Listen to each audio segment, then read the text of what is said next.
Hello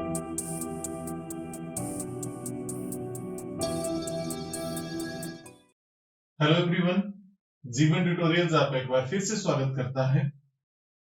जो हमने last lecture किया था, थोड़ा सा डी ब्रॉगली रिलेशनशिप को बहुत अच्छे से देखा था। अब जो हमारे पास जो अगला जो आपके पास लेक्चर आने वाला है, वो आपके लिए in the upcoming lectures most important lecture मैं कंसीडर करूंगा। क्योंकि अगर आप आगे जाएंगे, जब भी आप किसी और क्लास में जाएंगे, तो आपको क्वांटम जो है वो बहुत आएगी। तो अगर आप क्वांटम पढ़ना चाहते हैं तो ये दो लेक्चर जो है बहुत इंपॉर्टेंट रोल प्ले करेंगे आपकी अंडरस्टैंडिंग बढ़ाने में। तो ये अंडरस्टैंडिंग पॉइंट ऑफ व्यू से बहुत इंपॉर्टेंट मैंने कह दिया आपको कि आपके पास यहाँ पे जो टॉपिक है, बहुत अच्छे से आपकी जो फाउंडेशन है इसके लिए, क्वांटम के लिए, वो आपके पास बांधने वाला है।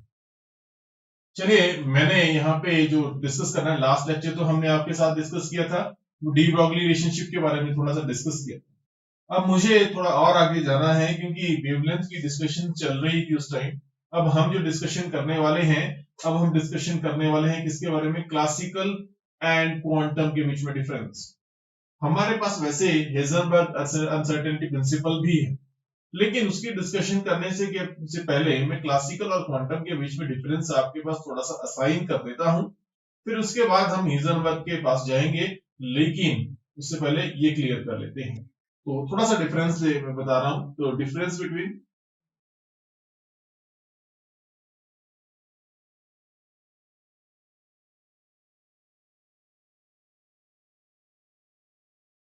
Classical and quantum mechanics, classical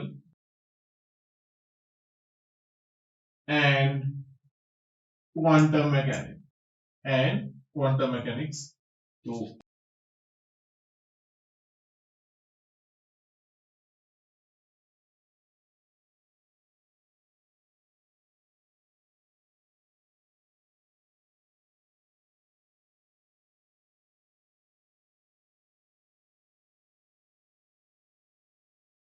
तो क्लासिकल एंड क्वांटम मैकेनिक्स की मैं बात करने वाला था आपसे कि अब मैं उसकी डिस्कशन करने वाला हूं। तो क्लासिकल मैकेनिक्स की डिस्कशन करता हूं सबसे पहले कि क्लासिकल मैकेनिक्स में क्या होता है।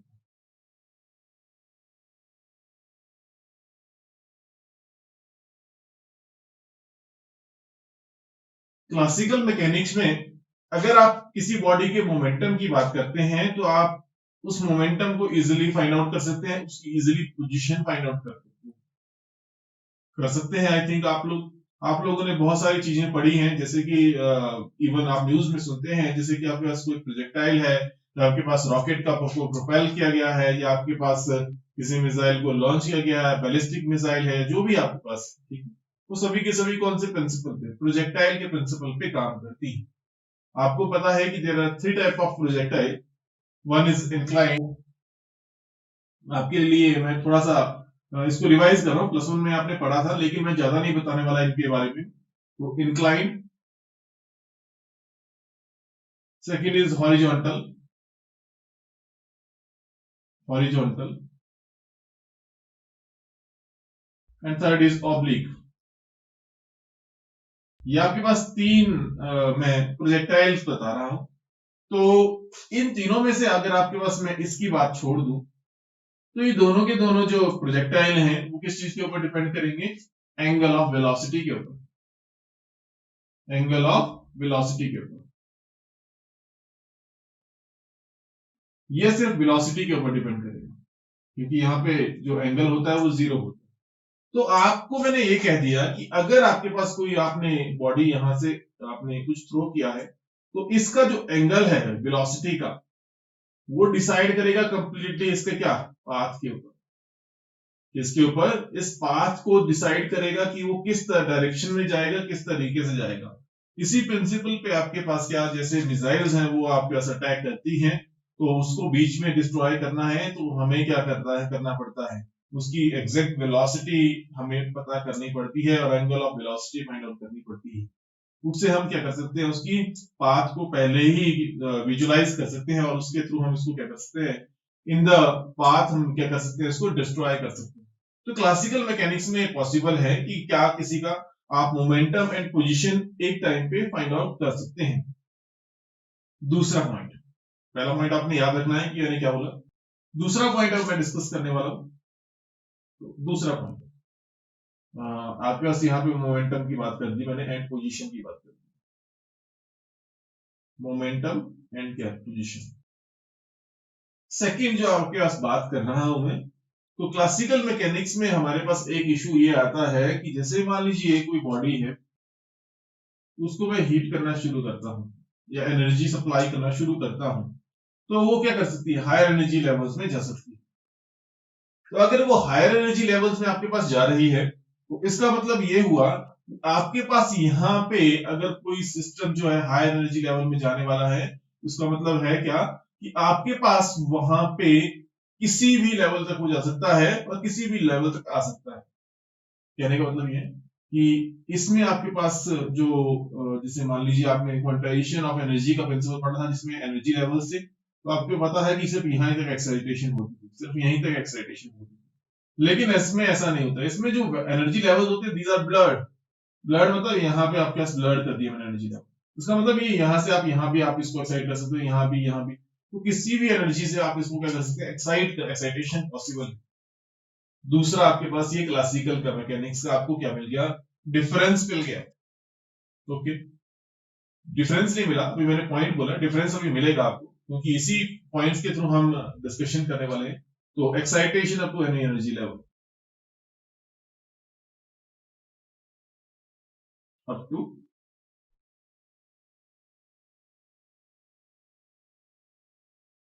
Any energy level.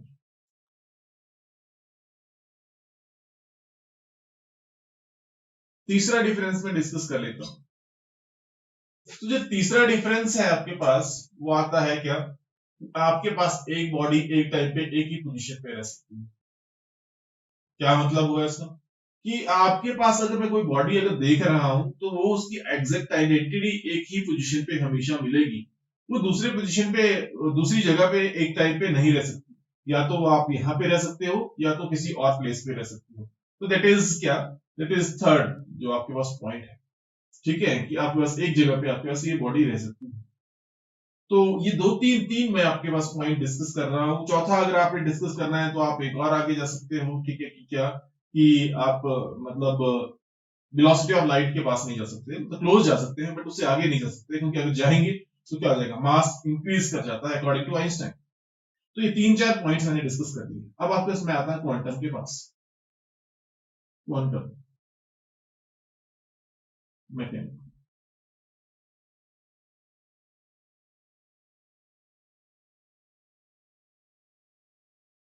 तो क्वांटम मैकेनिक्स का जो सबसे बेस्ट एग्जांपल मैंने अभी आपको देना था वो क्या, मोमेंटम की बात करी मैंने आपको और पोजीशन की बात करी। आप फाइंड आउट कर सकते हैं इसमें, लेकिन यहाँ पे आपके पास ये चीज नहीं कर सकते, जिसको एक्सप्लेन करता है क्या, Heisenberg uncertainty principle. Heisenberg uncertainty principle.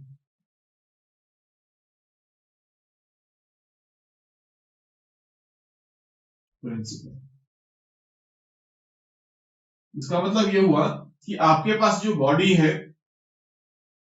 जो बहुत स्मॉल है, माइक्रोस्कोपिक लेवल पे है, वो आपके पास उसका ना पोजीशन फाइंड आउट कर सकता हूं इकट्ठे, ना मोमेंटम। पोजीशन और मोमेंटम साथ में फाइंड आउट करने की कोशिश करूंगा तो मेरे पास इनएक्यूरेसी आएगी, आपके पास एग्जैक्ट रिजल्ट नहीं आएगी। मतलब it is not possible to measure that position and momentum simultaneously. यहाँ पे आप कर सकते थे लेकिन यहाँ पे आप नहीं कर सकते। इसको मैं थोड़ा डिटेल में देखने वाला हूँ अभी, इसके बाद ही जस्ट देखूंगा। दूसरा आपके पास पॉइंट इसका आता है क्या, excitation up to any energy level जो था उसके अगेंस्ट में डिस्कस करने वाला। तो आपके पास excitation up to energy level नहीं, मतलब आपके पास ऐसा नहीं हो सकता इसमें कि excitation up to energy level, इसमें आपके पास क्वांटाइजेशन ऑफ एनर्जी प्रिंसिपल चलता है, ऑफ एनर्जी लेवल बोल देता हूं चलिए। तो मतलब सेपरेट आपके पास एनर्जी लेवल्स मिलते हैं यहाँ पे। जैसे कि मान लीजिए आपके पास ये एनर्जी लेवल है, ये एनर्जी लेवल है, ये है, तो सेपरेटेड एनर्जी लेवल आपके पास मिलते हैं। तो इस तरीके से आपके पास एक्साइटेशन जो होगी वो डेफिनेट एनर्जी लेवल तक हो सकती है, उससे ना आगे होगी ना उससे पीछे हो सकती। ये भी आप लोग समझ गए होंगे। एक मेरे पास क्वेश्चन आया था लास्ट टाइम कि व्हाट इज जीमैन इफेक्ट या व्हाट इज स्टार्क इफेक्ट। तो उसको एक्सप्लेन करते वक्त मुझे उसमें ऐड करना पड़ा था क्या, एनर्जी लेवल्स को मेरे को रिप्रेजेंट करना था। तो बेसिकली आपके पास जो एनर्जी लेवल्स होते हैं they are divided into electronic, vibrational and rotational and translational. आपके पास ये इन एनर्जी लेवल्स में रोटेट मतलब आपके पास डिवाइडेड होते हैं। तो पहला आपके पास मैंने क्या बोल दिया, इलेक्ट्रॉनिक एनर्जी लेवल, क्वांटाइज होते हैं ये भी। Electronic energy level is divided into किसमें, वाइब्रेशनल। तो मान लीजिए ये वाइब्रेशनल एनर्जी लेवल है सारे के सारे। Vibrational is divided into rotational, structure बनाते हैं 2 मिनट में। रोटेशनल इज डिवाइडेड इनटू आगे ट्रांसलेशनल में, ट्रांसलेशनल। ओके, तो मतलब अब आपके पास ऐसा नहीं है कि वहां पे जो एनर्जी लेवल्स हैं वो आपके पास इलेक्ट्रॉनिक ही रहेंगे। जहां पे जो आपने हाइड्रोजन का स्पेक्ट्रा पढ़ा है उसमें क्या बताया मैंने, आपके पास सिर्फ आपके पास क्या बताया, इलेक्ट्रॉनिक एनर्जी लेवल, जिसमें प्रिंसिपल क्वांटम नंबर n से रिप्रेजेंट किया। लेकिन अब आपके पास जो फर्दर भी डिवाइडेड होते हैं, जो आपके पास, जैसे मैं मैग्नेटिक फील्ड अप्लाई करता हूँ वो आप खुलना शुरू होते हैं, वो सेग्रीगेट होना शुरू होते हैं और आपके पास प्रॉपर वहां पे डिमार्केशन होना शुरू हो जाती है। तो एक मेरे को लगता है यहाँ पे स्ट्रक्चर बनानी जरूरी है ताकि इस चीज को आप समझ सके। मान लीजिए ये आपके पास एक एनर्जी लेवल मैंने बना दिया, ये आपके पास एनर्जी लेवल मैंने बना दिया और ये इलेक्ट्रॉनिक एनर्जी लेवल बनाया है मैंने, ये इलेक्ट्रॉनिक एनर्जी लेवल है। दिस इज, मान लीजिए जो भी है इलेक्ट्रॉनिक, ऐसे समझ लीजिए कि इलेक्ट्रॉनिक।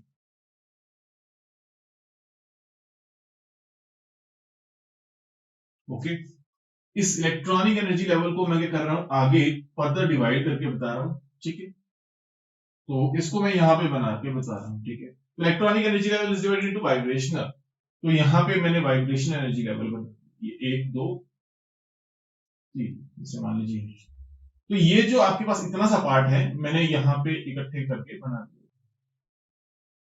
अब इसमें जो वाइब्रेशनल एनर्जी लेवल है it is also divided further into smaller energy levels, ठीक है। तो इसको भी मैं डिवाइड कर देता हूं, ये मैंने यहाँ पे डिवाइड कर दिया।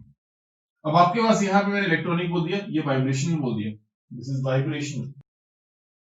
और वाइब्रेशनल के बाद क्या बोला मैंने, रोटेशनल। तो इसको मैंने आगे कर दिया डिवाइड, किसमें, रोटेशनल में। तो रोटेशनल मैंने इस तरीके से बना दिया, मान लीजिए ये रोटेशन। ओके, अब आप लोगों को लग रहा होगा कि गैप बराबर है, बट मैं स्मॉल पार्ट को यहाँ पे ओपन करके लिख रहा हूँ, थोड़ा खोल के लिख रहा हूँ, ठीक है। तो ये आपके पास आ गया rotational. Okay, rotational energy level बहुत छोटे होते हैं।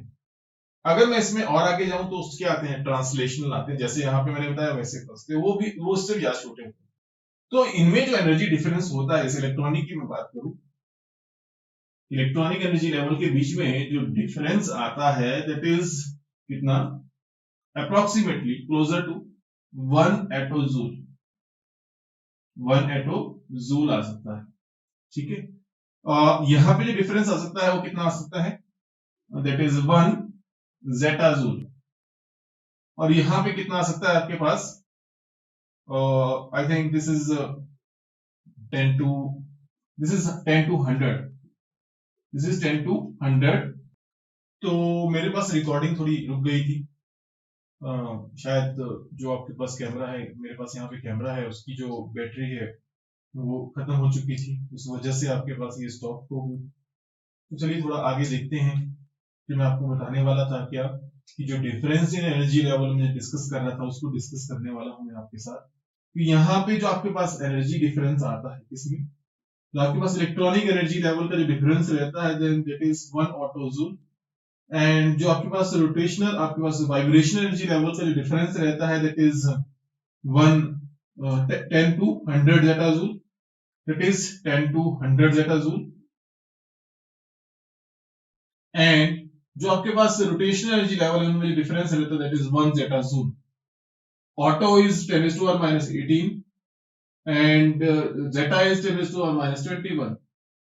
तो आपके पास यहाँ पे इस तरीके से एनर्जी लेवल के बीच में जो डिफरेंस है वो आपके पास आता है। तो मींस टू से आपके पास जो एक्साइटेशन हो सकती है इलेक्ट्रॉन की, वो आपके पास सिर्फ इलेक्ट्रॉनिक एनर्जी लेवल में नहीं वो आपके वाइब्रेशनल और रोटेशनल भी हो सकती है, तो मोर देन वन लाइन वहां पे आ सकती है। तो आपने याद रखना है कि आपके पास वहां पे क्या है, अगर आपके पास क्वांटाइजेशन ऑफ एनर्जी लेवल है, वहां पे क्वांटाइजेशन प्रिंसिपल लग रहा है, एनर्जी की एक्साइटेशन, इलेक्ट्रॉनिक एक्साइटेशन जो होगी वो अदर जो ऑर्बिटल्स हैं उसमें भी हो सकती है, मतलब ये अदर ऑर्बिटल अभी आपने पढ़ा नहीं है तो एनर्जी लेवल्स में भी हो सकती है। अब मैं डायरेक्टली चल रहा हूं किसके ऊपर, that is Heisenberg uncertainty principle के ऊपर। हेजनबर्ग अनसर्टेनिटी प्रिंसिपल, बर्ग uncertainty principle.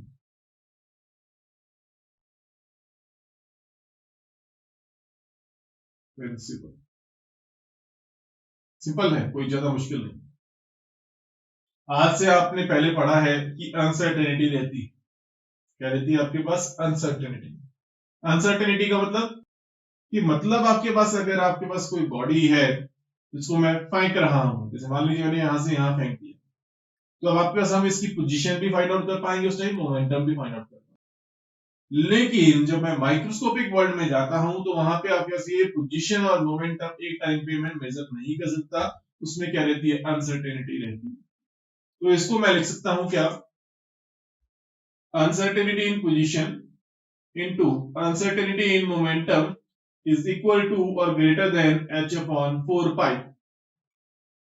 h upon 4 pi, या दूसरे फॉर्म में भी लिख सकते हो क्या, डेल्टा x इंटू क्या, डेल्टा p, इट इज क्या, uncertainty in position into क्या, uncertainty in momentum is equal to or greater than h bar over क्या, 2, while h bar is a constant, it is reduced Planck constant, h bar भी is constant, क्या है, constant है ये भी, और आपके पास क्या है, reduced Planck's constant,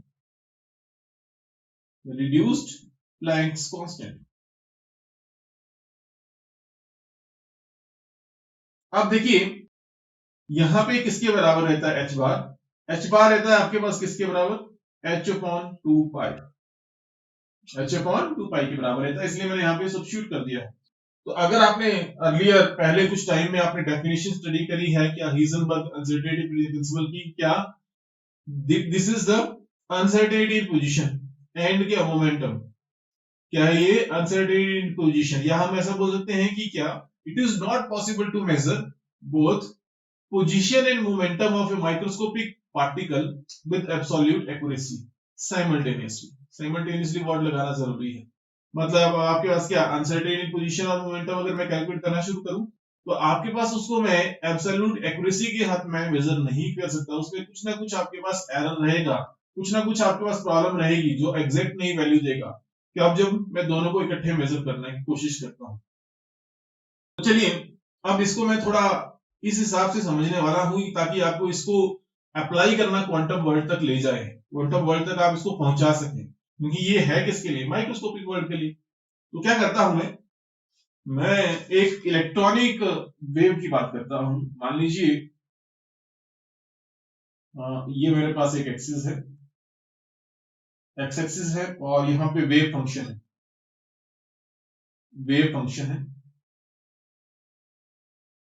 और ये पोजीशन आपके पास आ रही है, पोजीशन, और स्पेशली अनसर्टेनिटी इन पोजीशन की बात कर रहा हूं, डेल्टा एक्स की बात कर रहा हूं। आपके पास ये वेव है और इस तरीके से आपका सिग्नल आ रहा है कुछ, मींस टू से इस पोजीशन पे आपके पास क्या, वेव फंक्शन इस साइड, एंड इस पोजीशन पे आपके पास क्या है, आपके पास इलेक्ट्रॉन इज प्रेजेंट, इलेक्ट्रॉन जो है यहां पे प्रेजेंट है।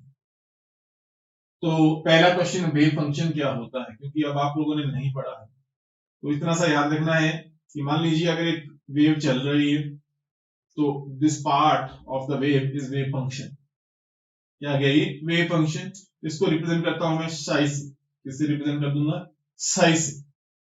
अब देखिए मुझे अगर पोजीशन मेजर करनी है, तो जब मैं पोजीशन अगर जैसे अगर आपने किसी पार्टिकल की पोजीशन मेजर करनी है तो उसको आपको देखना पड़ेगा, इसको आप देख नहीं सकते, तो मैं इसको अल्टरनेट वेज में इसकी पोजीशंस निकालता हूं, किसके थ्रू, इन वेव फंक्शन के थ्रू, क्योंकि आपको पता है जो इलेक्ट्रॉन है that is associated with wave nature also, वो क्या प्रोवाइड करता है, वेव नेचर, उस वेव नेचर के थ्रू मैं क्या कर सकता हूं, इसकी पोजीशन फाइंड आउट कर सकता हूं, कैसे, मैं क्या कर रहा हूं, देखिए ये ग्राफ आ दिया और यहां पे आपके पास वेव फंक्शन है साई, और यहां पे आपके पास मैं इंटरफेरेंस पैटर्न बताने वाला हूं। तो मान लीजिए ये एक वेव है चल रही है जो इस तरीके से। अब देखिए क्या है, अब जो एक इलेक्ट्रॉनिक वेव मैंने बताई, दूसरी आपके पास इलेक्ट्रॉनिक वेव आ रही है और यहां से इस तरीके से मूव करी, तीसरी आई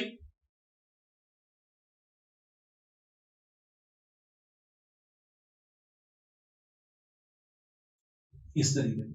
तो कहने का मतलब ये हुआ कि यहां पे आपके पास क्या हुआ, कंस्ट्रक्टिव इंटरफेरेंस पैटर्न बना। वेव ओवरलैप कर गई, पहले आपके पास छोटी थी, दूसरी वेव के बाद ओवरलैप करके लार्जर चलेगी, उसके बाद क्या होगी लार्जर। तो यहाँ पे जो मैंने आपके जो सिग्नल बताया है वो ये बताया। तो मिस्टर से अगर आपके पास पोजीशन आपने फाइंड आउट करनी है, तो पोजीशन को फाइंड आउट कर रहे हैं किसकी टर्म में, हम वेव फंक्शन की टर्म में या कंस्ट्रक्टिव इंटरफेरेंस की टर्म में।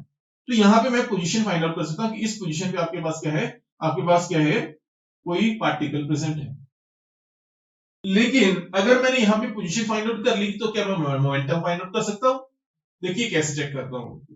देखिए ये एक इलेक्ट्रॉनिक वेव चल रही थी, ओके, दूसरी आई, तीसरी आई, चौथी वेव उसकी है, तो ठीक है। तो हमें पता चला कि इलेक्ट्रॉन यहां पे।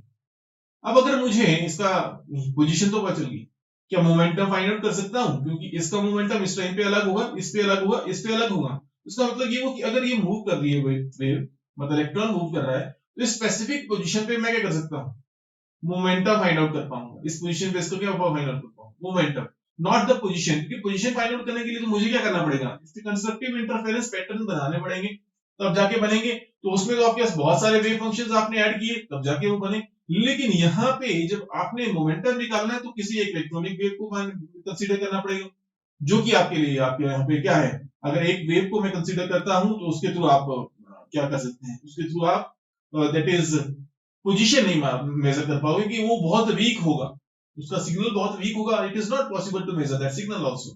तो नहीं फाइंड आउट कर सकते हम क्या, उसकी पोजीशन एंड के साथ में मोमेंटम। मोमेंटम के लिए आपको किसी एक वेव को टारगेट करना पड़ेगा, पोजीशन के लिए आपको बहुत सारी वेव्स को टारगेट करना पड़ेगा। तो अगर आप बहुत सारी को टारगेट करते हैं तो एक वेव रहेगी, अगर आपके पास एक वेव को टारगेट कर रहे हैं तो आप पोजीशन आपके पास गायब होगी। तो इसी तरीके से आप इसको समझ सकते हैं कि देखिए देखिए क्या है, जो क्वांटम वर्ल्ड है उसमें जब हम पोजीशंस फाइंड आउट करते हैं, वो किसकी टर्म में निकालते हैं, वेव्स की टर्म में। किसकी टर्म में निकालेंगे उसकी पोजीशन, वेव्स की टर्म में, साई फंक्शंस की टर्म में। मतलब साई जो है दैट इज वेव फंक्शन या एम्पलीट्यूड है, अगर मैं उसका स्क्वायर करता हूं तो क्या देता है, इंटेंसिटी।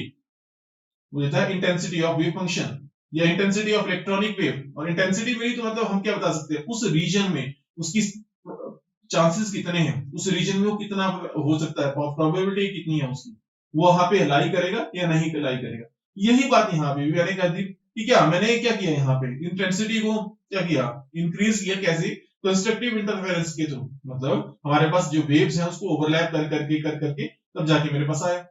तो अब हमारे पास इस तरीके से हम फाइंड आउट कर सकते हैं कि जो heisenberg uncertainty principle it is correct one, जो कि ये कहता है कि आपके पास it is not possible to measure both position and momentum of a microscopic particle with absolute accuracy simultaneously।